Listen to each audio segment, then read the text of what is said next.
Hello students, UPS teacher classes में आप सभी का स्वागत है प्यारे सा अपने यूट्यूब चैनल में।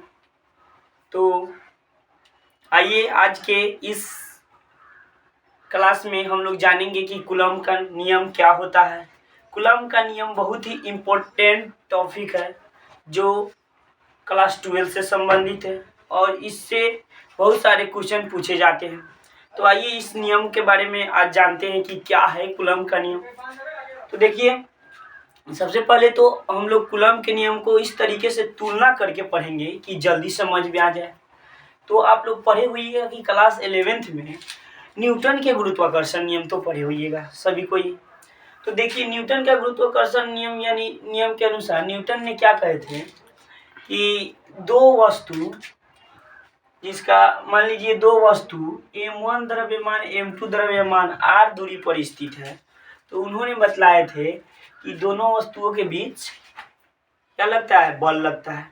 तो उन्होंने बतलाए थे कि जब r दूरी पर m1 और m2 द्रव्यमान के दो वस्तु क्या करता है, एक दूसरे पर बल लगाता है। तो उन्होंने बतलाए थे कितना बल लगाता है। तो बतलाए थे कि दो वस्तु एक दूसरे से r दूरी पर है तो दोनों वस्तु पर लगने वाला बल दोनों वस्तुओं के द्रव्यमान के गुणनफल, दोनों वस्तुओं के द्रव्यमान के गुणनफल के समानुपाती होता है। यानी m1 इंटू m2 के गुणनफल के समानुपाती होता है जो इसके बीच बल लगता है। दूसरी बात बतलाए थे कि जो बल लगता है तो बल दोनों वस्तुओं के बीच के दूरी के वर्ग के व्युत्क्रमानुपाती होता है। कहने का मतलब दोनों वस्तुओं के बीच के दूरी के वर्ग के व्युत्क्रमानुपाती होता है, वर्ग के व्युत्क्रमानुपाती होता है। इसको मान लीजिए समीकरण 1, समीकरण 2, इक्वेशन 1 एंड इक्वेशन 2। तो समीकरण 1 और 2 को कंबाइन कीजिएगा, समीकरण 1 और 2 को कंबाइन कीजिएगा तो हो जाएगा F समानुपाती m1 m2 upon r square हो जाएगा, m1 m2 upon r square. अब देखिए सेम टू सेम इसी कंसेप्ट को इसमें देखेंगे। इसमें द्रव्यमान था, इसमें चार्ज रहेगा। तो कूलम्ब ने बतलाए थे, कूलम्ब के इस नियम के अनुसार दो बिंदु आवेशों यानी दो स्थिर आवेश, बिंदु आवेश, इस नियम के अनुसार दो बिंदु आवेशों के बीच लगने वाला बल उन दोनों आवेशों के गुणनफल के समानुपाती होता है। कहने का मतलब इस दोनों आवेशों के बीच जो बल लगेगा वह बल दोनों आवेशों के गुणनफल के समानुपाती होगा। दोनों आवेशों के क्या होगा, गुणनफल के समानुपाती होगा, इक्वेशन 1। तथा आवेशों के बीच के दूरी, आवेशों के बीच की दूरी के वर्ग के व्युत्क्रमानुपाती होता है।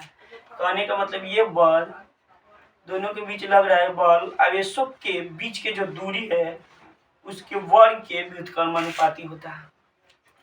तो चलिए इसको मान लेते हैं समीकरण 2 मान लेते हैं। अब फ्रॉम समीकरण 1 एंड 2 से लिखेंगे समीकरण 1 एंड 2 से, 1 एंड 2 से दोनों को कंबाइन करेंगे तो F समानुपाती क्या हो जाएगा, Q1 Q2 upon r square हो जाएगा। तो 11th क्लास में देखे होइएगा जब ये समानुपाती का चिन्ह हटता है तो एक कांस्टेंट आ जाता है। क्या आ जाता है, कांस्टेंट। तो बराबर के चिन्ह लगता है तो एक कांस्टेंट आ जाता है G m1 m2 upon r square. ये G क्या है, कांस्टेंट है, नियतांक है। क्या है, नियतांक है, कांस्टेंट बोलते हैं जिसको इंग्लिश में। G क्या है, नियतांक है, कांस्टेंट है। सेम टू सेम इसमें भी समानुपाती का चिन्ह हटेगा तो एक कांस्टेंट आएगा, क्योंकि हम जानते हैं कि जब भी समानुपाती का चिन्ह हटता है, बराबर का चिन्ह लगता है तो एक कांस्टेंट आता है। तो चलिए देखते हैं, F बराबर समानुपाती के चिन्ह हट के बराबर के चिन्ह आया तो एक कांस्टेंट आएगा। कांस्टेंट आएगा इसमें K upon into Q1 Q2 upon r square. तो देख लिए कि कूलम के नियम से जो बल लगता है दो आवेशों के बीच, कितना बल लगता है, के into Q1 Q2 upon r square. जो ये के क्या है, के क्या है, नियतांक है। क्या है, नियतांक है, कांस्टेंट है। आइए अब के बारे में जानते हैं, कांस्टेंट है। आइए के बारे में अब जानते हैं।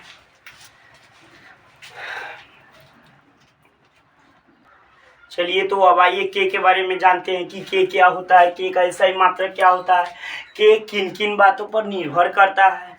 आइए, एफ बराबर क्या फॉर्मूला हम लोग प्राप्त किए कूलम के नियम से, के Q1 Q2 upon r square formula प्राप्त किए। इसमें हम लोग जानते हैं कि एफ क्या है, दो आवेशों के बीच लगने वाला बल है। के क्या है, कांस्टेंट है, जो अभी के बारे में अब जानेंगे। क्यू क्या है, Q1 क्या है, फर्स्ट चार्ज है, Q2 सेकेंड चार्ज है, और आर क्या है, दोनों चार्ज के बीच की दूरी है। तो आइए अब के बारे में हम लोग जानकारी प्राप्त करते हैं, के क्या होता है। तो सबसे पहली का बात है, के क्या है, के एक नियतांक है जो समानुपाती के चिन्ह हटने पर आया है। के क्या है, एक नियतांक है, कांस्टेंट है, कांस्टेंट है।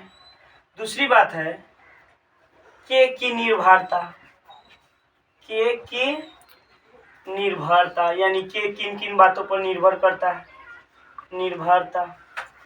तो आइए देखेंगे के की निर्भरता। सबसे पहले के इकाई पर निर्भर करता है कि कौन चीज पर निर्भर करता है, इकाई पर निर्भर करता है। इकाई कहने का मतलब हो गया मात्रक, के मात्रक पर निर्भर करता है।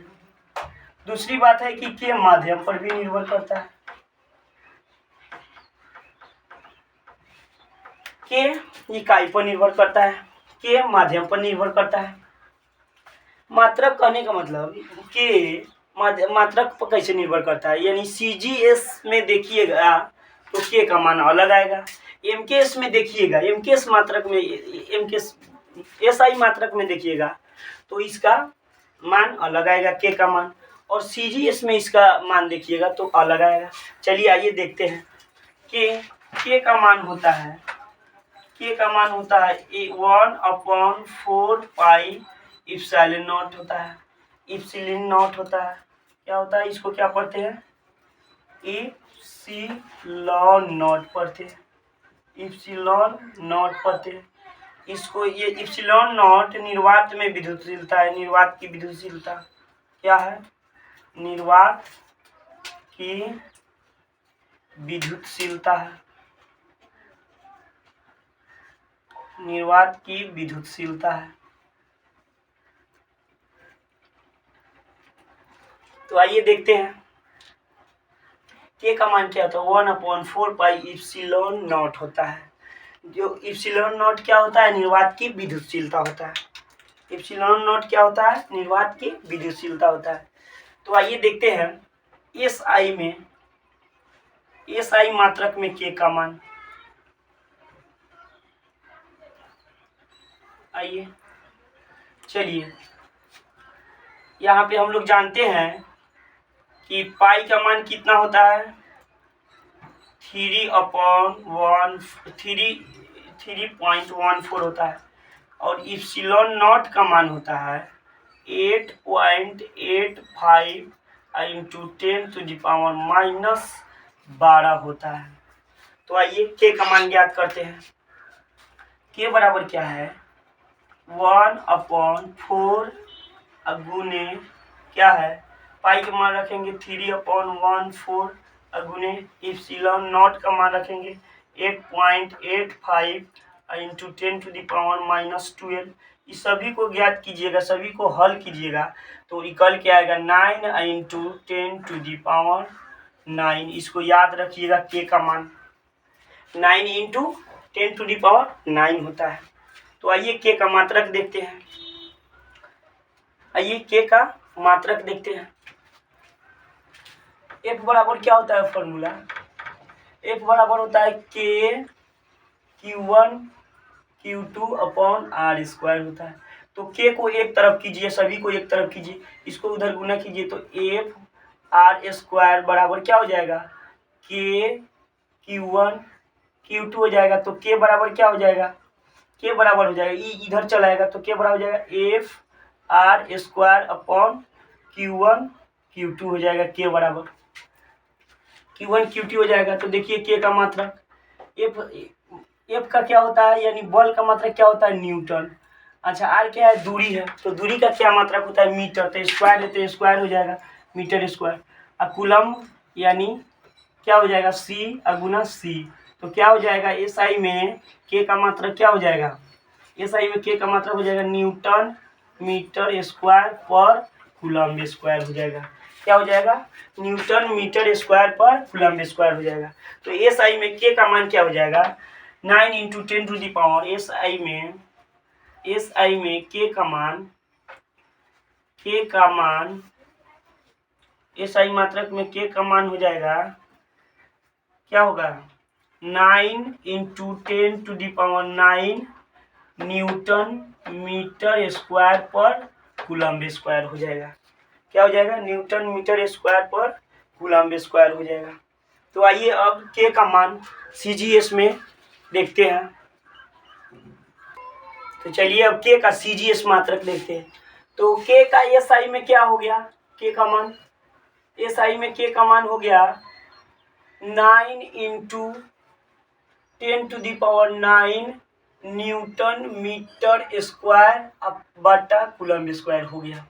के का मान ये हो गया, चौथी में हो गया, एसआई मात्रक में हो गया, एसआई मात्रक में हो गया के का मान। आइए अब सीजीएस में देखते हैं के का मान। सीजीएस मात्रक में के का मान देखते हैं, आइए सीजीएस मात्रक में के का मान क्या हो जाएगा, 9 × 10⁹ तो है। अब देखिए 1 न्यूटन बराबर कितना होता है, पढ़े होइएगा कि 1 न्यूटन बराबर 10 के पावर 5 डायन, पढ़े हैं 11th में। चलिए 1 मीटर बराबर कितना होता है, तो 100 सेंटीमीटर होता है, ठीक है। चलिए 1 कूलम बराबर सीजीएस में इसका मात्रक क्या होता है, स्टेट कूलम होता है। क्या होता है, स्टेट कूलम होता है। तो 1 कूलम बराबर कितना स्टेट कूलम होता है, तो होता है 3 × 10⁹ कूलम होता है। तो चलिए इन सभी मानों को यहाँ पे रखते हैं और देखते हैं सीजीएस में क्या होगा के का मान। तो देखिए 9 × 10⁹ हो गया। अब गुना है तो गुना कितना होगा, 1 न्यूटन बराबर 10 के पावर 5 डायन, क्या होगा 10 के पावर 5 डायन। अब गुना है तो गुना। चलिए इसको देखिएगा, 1 मीटर बराबर क्या होगा, 100 सेंटीमीटर, यानी 10 के पावर 20। तो स्क्वायर है तो क्या हो जाएगा, 10 के पावर 4 सेंटीमीटर हो जाएगा, सेंटीमीटर स्क्वायर। अब देखिए बाटा तो बाटा, अब क्या है, 1 कूलम बराबर कितना स्टेट कूलम है, 1 कूलम बराबर कितना स्टेट कूलम है, तो 3 × 10⁹ स्टेट कूलम है। क्या है, स्टेट कूलम है, कितना है, 3 × 10⁹ स्टेट कूलम है। तो देखिएगा 9 × 10⁹ गुने इस सभी को एक जगह कर लीजिए तो क्या हो जाएगा, 10⁹ है इंटू 10⁴ 4 × 10⁹ कितना हो जाएगा, 10⁻, यानी 10 पे पावर 9, और ये क्या हो जाएगा डायन।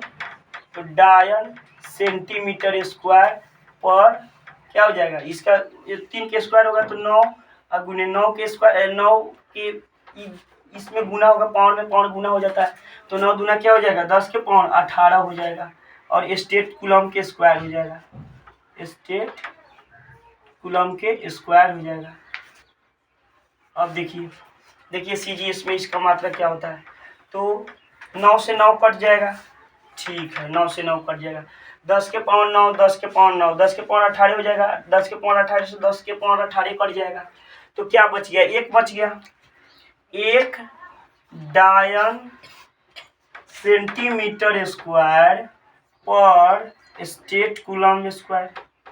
क्या हो जाएगा, state coulomb square, state coulomb square हो जाएगा।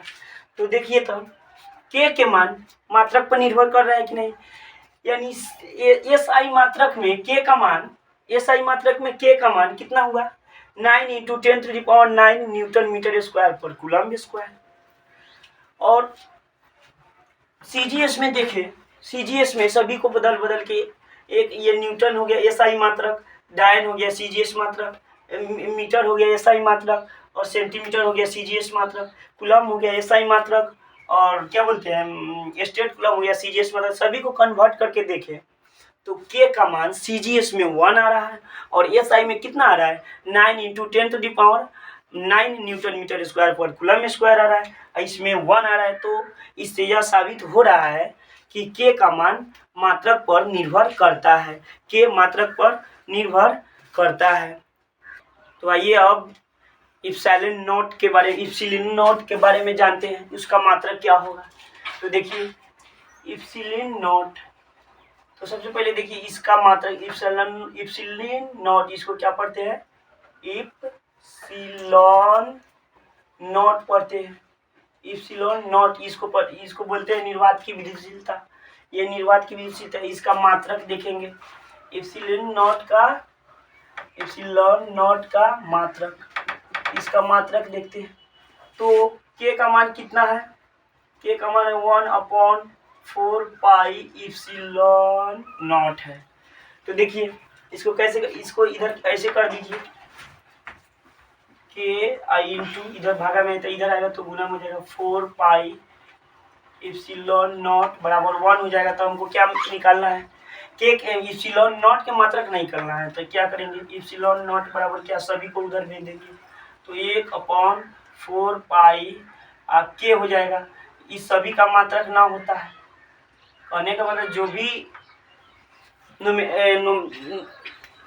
जो भी क्या बोलते हैं संख्यात्मक टर्म होता है उसका मात्रक नहीं होता है, संख्यात्मक जो पद होता है वो मात्रकहीन होता है। तो ये भी सभी संख्या है तो इसका मात्रक नहीं होगा, यानी के का मात्रक होगा। यानी इप्सिलॉन नॉट का मात्रक कैसे होगा 1/के का मात्रक रखेंगे, के का मात्रक कितना है न्यूटन मीटर स्क्वायर पर कूलम्ब स्क्वायर है ना।